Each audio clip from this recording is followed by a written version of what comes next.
Hello students, how are you? I hope you all are fine. Today's worksheet is worksheet number 67 for class 10 subject English. This worksheet is based on the chapter The Proposal by Anton Chekhov.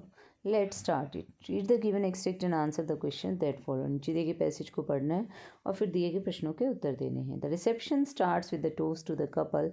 A wedding toast is a custom where a close friend or relative of the groom or the bride says a few words to wish the couple, then everyone raises their glass of wine and drink it up at the same moment. देखिए यहाँ पर बताया गया है कि reception party start हो गई with the toast to the couple, कि कपल को सभी ने विश किया और उन्हें शुभकामनाएं दी.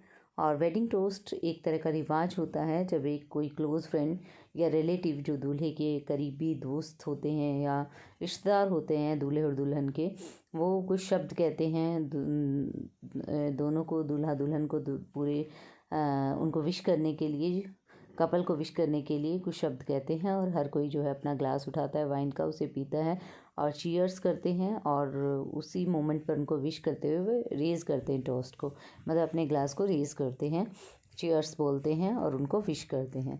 The groom is then asked to kiss the bride. उसके बाद दूल्हे को कहा जाता है कि वो दुल्हन को किस करे. After a few toast people start eating and drinking and generally have fun.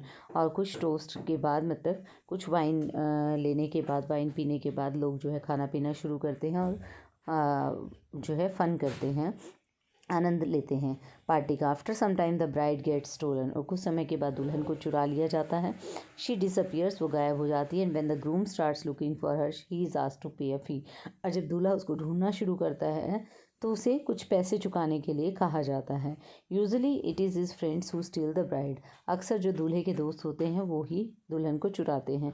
Then there are the bride's friends. और उसके बाद फिर दुल्हन की फ्रेंड्स होती हैं. They steal the bride shoes. वो दुल्हन के जूते चुराती हैं.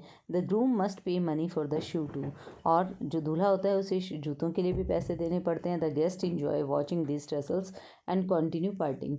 और जो मेहमान होते हैं वो सब इन चीज़ों को इंजॉय करते हैं और पार्टी करते रहते हैं, पार्टी को एंजॉय करते रहते हैं. तो ये जो है हमें बताया गया है, ये एक रशियन वेडिंग के बारे में हमें बताया गया है कि रशियन वेडिंग, रशिया के अंदर जो वेडिंग्स होती हैं वो किस तरीके से होती है, वहाँ पर क्या रीति रिवाज होते हैं.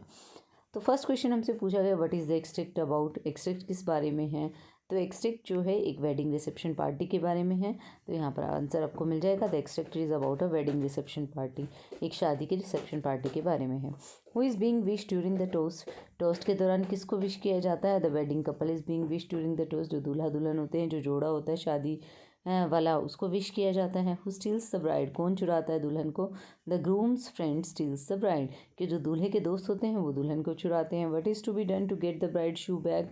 और ब्राइड के जूते वापस लेने के लिए क्या करना पड़ता है. The groom has to pay money to get the bride shoe bag. जो दूल्हा होता है उसे जो है पैसे देने पड़ते हैं दुल्हन के जूते वापस लेने के लिए. तो इस तरीके के वहाँ पर रिवाज होते हैं. नेक्स्ट आता है हमारा, नेक्स्ट क्वेश्चन की तरफ बढ़ते हैं. नेक्स्ट क्वेश्चन क्या कहता है. A suggestion. नेक्स्ट क्वेश्चन कहता है the word proposal has several meanings. Some are given here. Use the word proposal in the three context by creating sentences of your own. देखिए प्रपोजल वर्ड के अलग अलग meaning होते हैं और यहाँ पर कुछ मीनिंग्स दिए गए हैं, तो आपको उनको अलग अलग कॉन्टेक्स्ट में यूज़ करके दिखाना है. अलग अलग सेंटेंस आपको बनाने हैं. देखिए पहला प्रपोजल का मीनिंग दिया गया है कोई सजेशन देना, प्लान करना, किसी काम को करने के लिए कोई सलाह देना. ठीक है. दूसरा हमें मीनिंग दिया गया N offer for a possible business association, कि कोई आपको बिजनेस एसोसिएशन करना है, उसका आप ऑफ़र दे रहे हैं, तो उसके लिए प्रपोजल शब्द यूज़ होता है. और तीसरा मीनिंग दिया गया the act of asking someone's hand in marriage. किसी का शादी में हाथ मांगना, तो भी प्रपोजल वर्ड यूज़ होता है, प्रपोज यूज़ किया जाता है. तो तीनों में हमें सेंटेंस बनाने हैं. तो फर्स्ट देखिए, जब आप किसी काम का प्रपोजल देते हैं तो इस तरीके का सेंटेंस हो सकता है. Neha made a proposal of visiting a hill station during summer break. Neha ने प्रपोजल दिया है कि समर ब्रेक के दौरान किसी हिल स्टेशन जाया जा सकता है, ऐसा प्रस्ताव रखा है. Mister Mehta accepted the proposal of dealing with Kapoors company. अब देखिए अगर हमें किसी बिजनेस प्रपोजल के बारे में लाइन बनानी है, सेंटेंस बनाना, तो ये रहेगा कि मिस्टर मेहता ने जो है कपूर्स कंपनी के साथ काम करने का प्रपोजल जो है स्वीकार कर लिया है. तो ये बिजनेस प्रपोजल हो गया. उसके बाद Anjali rejected Rahul's marriage proposal. Marriage proposal पे हमें सेंटेंस देना है, तो हमने लिखा अंजलि ने राहुल का जो मैरिज का प्रपोजल था उसे ठुकरा दिया है, उसे अस्वीकार कर दिया है. तो इस तरीके से आपका सेकंड क्वेश्चन हो जाता है. I hope you understood the worksheet. Thank you. Stay safe.